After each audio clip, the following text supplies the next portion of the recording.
Сәлем достар, сендермен мен Лимончик, қалайсыңдар жағдайлар? Достар, бүгінгі видеода бізде шайдарды қалай қосады деген тақырыптағы видео болады. Ал сендер кофе, печеньеларыңды әкеліп алыңдар, және де каналға жазылып алыңдар. Ал біз видеоға кеттік.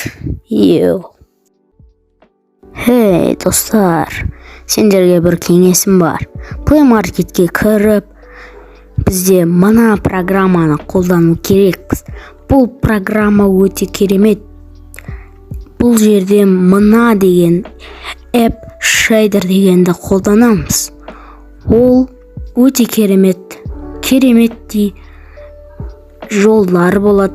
Бірақ сіздер 1.16, 1.15, 1.17, 1.18, 1.19-ға қолдансаңыздар өте керемет болады.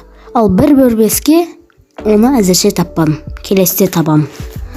Осымен видеомыз соңына жақындады. Достар, видеоны лайк басыңыздар. Келесіде қандай видео түсірейін? Let's play немесе осылай. Ал лайк басып каналға жазылыңыздар. Сіздермен болған мен Лимончик, сіздермен давайте короче. Және де достар, сіздерге 1.15-тегі шейдерді қандай екенін мен көрсете кетейін, ал тамашалап көріңіздер.